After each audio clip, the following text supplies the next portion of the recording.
Hey guys, AirT's here, Air for short. I'm going to open a legendary scroll today. I've saved up all 100 pieces from the guild shop, and I'm obviously hoping for a 5-star, but you know what? An awesome 4-star like Water Sylph would be pretty awesome too. So anyways, let's open the summit, or the scroll, and discuss the runes. 5, 6, 7, 8, summon. Lightning, of course. Oh, wow. Okay, awesome. So this is actually a really great monster. This is the Water Sky Dancer. I have the wind and I have the fire, and now I have the water.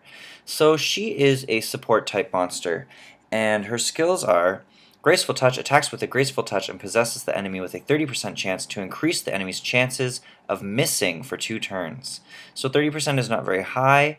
It's basically inflicting glancing hits as a debuff. Not super reliable, but definitely handy.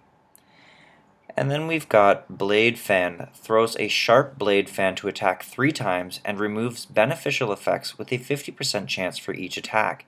50% is actually pretty good, and since it hits 3 times, that's pretty good. And I believe this hits a single target. It's not random.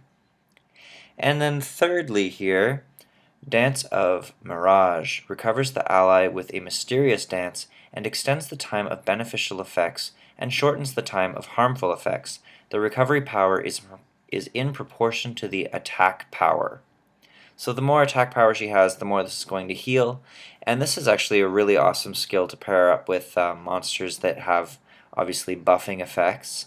And then it's also very useful and works very well when you have maybe a stun that's going to last for 1 turn. You use this and she'll actually get rid of that.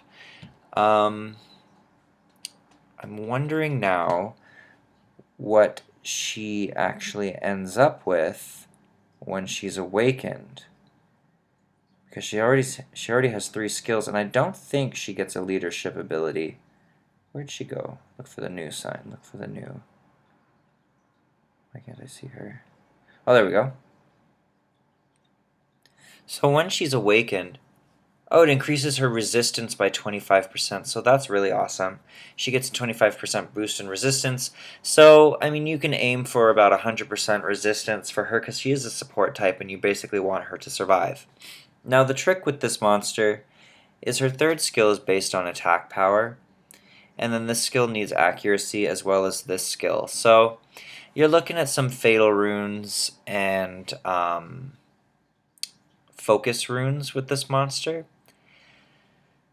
It kind of depends on how you want to use her, to be honest. I mean, the heal is going to do a certain amount even if you don't increase her attack power a lot. And then you can also tank her out and then hope to remove buffs and hope for the glancing hits, though it's not very reliable. And then use the sort of extension of beneficial effects and shortening of harmful effects. So you can tank her out with maybe HP percentages. Or you could go for the all-out offense with this monster, do the fatal runes, go attack percentage on 2, 4, and 6, and look for accuracy substats. That's one way you could rune this monster, maybe fatal runes with focus runes. You could do fatal runes with energy runes for a little bit of HP there. Or even Fatal Blade if you want her 1st and 2nd skill to have a higher crit rate chance. Her healing ability will not be affected at all by crit rates. You can't have a critical heal.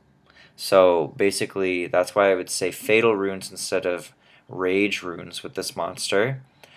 I mean, if you want to tank her out, you could do 2 sets of Energy Runes and 1 set of Focus Runes. And then HP percent on 2, 4, and 6, and look for accuracy substats. If you can't get any accuracy substats, you can always go accuracy on slot 6, but it is recommended to have substats for accuracy. She does get the boost in resistance when she's awakened, but resistance substats are really good for this monster. I'm sure some people would even give her the Endure runes for a boost in resistance as well. That way it's really hard to debuff her. It's recommended she is a support type, and you want her to be able to use her skills in order to help the battle along. So if you do endurance runes, I would do it on a tankier build with this monster. Otherwise, I think you want her to be healing a lot and debuffing and doing lots of damage. I'm trying to think of what else you could do with this monster. I mean, her Mirage skill is reusable in 4 turns, which is really awesome, and brought down to 3 when she's maxed out. So that's actually really amazing. Um, yeah, I mean, you could do Violent Runes with her if you want. I don't think it's necessary.